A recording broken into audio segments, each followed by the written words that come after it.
안녕하세요. 원종영 선교사입니다. 오늘 말씀은 로마서 2장입니다. 로마서 전체는 하나님의 의의를 설명합니다. 오직 믿음으로만 의롭다함을 얻는 것을 말하죠. 예루살렘 교회의 핍박으로 흩어진 성도들은 로마에서 교회를 세우고 신앙생활을 유지했습니다. 그러나 영적으로 충만한 로마 시대 성도들은 아직도 육적으로 유대교 율법에서 자유롭지 못했습니다. 바울은 율법주의에 빠진 성도들을 위해서 믿음으로 구원을 얻는다는 교리를 확립했습니다. 유대교에서 개종한 사람들이 신앙생활을 했습니다. 바울은 이런 유대인들의 신앙을 믿음으로 구원을 얻는다는 것을 확신시키기 위해 로마서를 썼습니다. 로마서의 핵심은 이신칭입니다. 즉 믿음으로 구원을 얻는다는 것입니다. 오직 믿음으로입니다. 그럼 우리가 믿기만 하면 우리는 천국에 들어갈 수 있는 것일까요? 그럼 야고보서 2장 17절 이와 같이 행함이 없는 믿음은 그 자체가 죽은 것이라. 과연 어느 것이 진실일까요? 로마서 1장은 인간들의 보편적인 죄에 다뤘고 2장은 특별히 유대인들의 죄에 다루고 있습니다. 로마서 1장 18절부터는 이방인들이 영적인 상태에 대해 설명하고 있습니다. 이방인들은 경건치 않습니다. 그러니 하나님을 인정하지 않았습니다.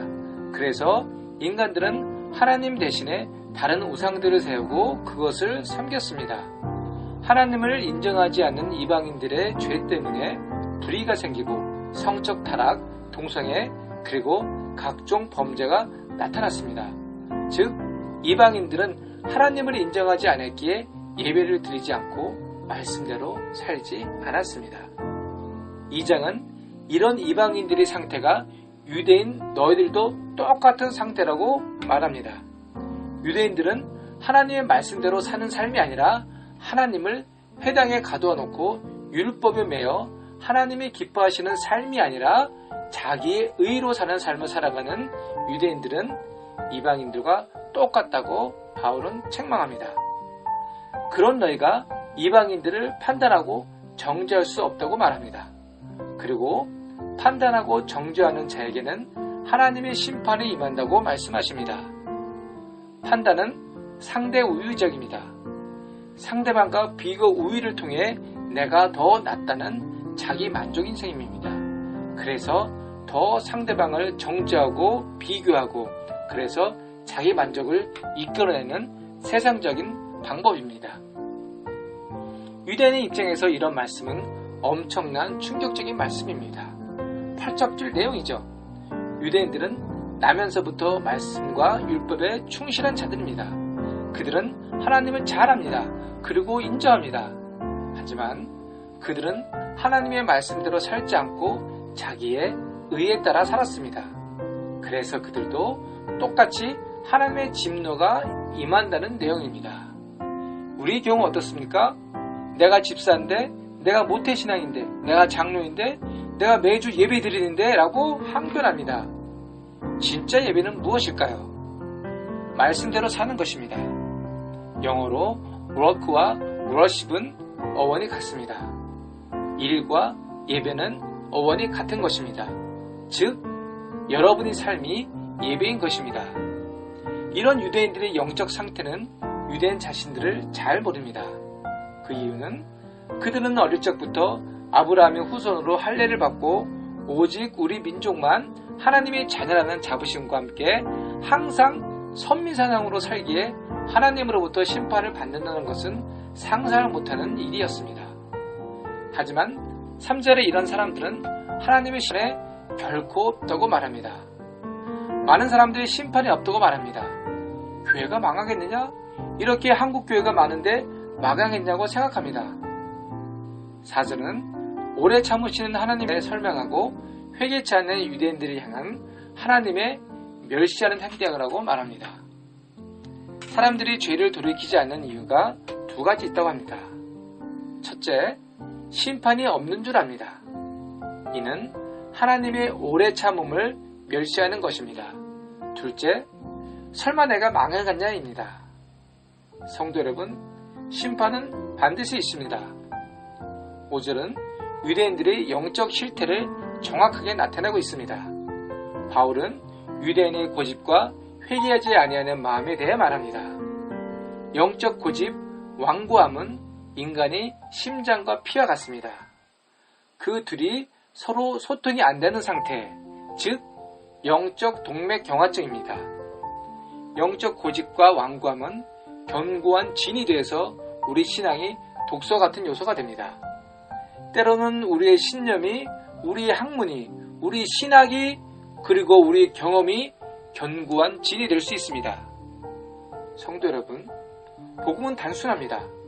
하지만 우리의 교리와 경험 그리고 신념으로 우리가 복음을 엄청나게 복잡하게 만들지는 않았습니까? 우리들의 고집은 8절에 당을 지어서 진리를 따르지 않습니다와 연결되고 있습니다. 여기서 당을 지어라는 단어는 헬라어 뜻으로는 이기심, 이기적인 용맹이라고 합니다. 우리들의 고집은 당을 지어서 진리와 다투고 유대인처럼 불의를 자행할 수 있는 여지가 있습니다. 그래서 우리는 우리 경험, 신념을 내려놓고 오직 믿음으로 소망 가운데 살아가야 되는 것입니다. 6절 후반부에는 고집과 회개하지 아니하는 자들을 향해 하나님의 심판이 임한다고 말씀합니다. 그리고 하나님은 각 사람에게 행한 대로 갚아주시다라고 말씀하십니다. 갈라디아서 6장 7절은 사람이 무엇으로 심든지 그대로 거두리라고 말씀합니다. 이는 하나님이 각 사람에게 하나님을 아는 대로 심판하는 것이 아니라 행한 대로 심판한다고 말씀하고 있습니다. 6절을 보면 우리는 모두 절망적일 수밖에 없습니다. 그래서 복음이 필요한 것입니다. 또 하나님의 심판은 7절에 참고 선을 행하며 영광과 존귀와 썩지 아니함을 구하는 자에게 영원한 생명을 주신다고 했습니다. 여러분은 이 세상에서 썩는 것을 구하십니까? 썩지 아니하는 것을 구하십니까? 하나님은 여러분의 삶을 보고 무엇을 구하는지 심판하실 것입니다. 하나님께서는 9절에 악을 행하는 자에게는 환난과 공고가 있다고 말씀하십니다. 환난은 뭡니까? 외적 풍파입니다. 공고는요, 내적 풍파를 말합니다. 이런 증거가 보인다면 어떻게 해야 하죠? 회개해야죠. 이것이 하나님의 사인입니다. 10절에는 선을 행하는 각 사람에게 영광과 존귀와 평강이 있다고 말씀하십니다. 우리 모두 영광과 존귀와 평강이 많은 성도가 되기를 소망합니다. 사랑하는 시은수교회 성도 여러분, 칭의를 얻은 우리의 삶 속에서 오늘 우리가 행할 선은 무엇이 있을까요? 믿음으로 선을 행함으로 주님의 영광과 존귀와 평강이 성도 여러분 가정과 이 교회와 이 땅 가운데 충만하기를 소망합니다. 아멘. 기도하겠습니다. 하나님, 오늘도 우리 삶 가운데 믿음으로 하나님의 의를 나타내는 하루가 되게 성령이 인도하여 주옵소서. 우리 삶이 예배가 되고 우리 처소가 교회가 되게 우리를 도우소서. 예수님 이름으로 기도합니다.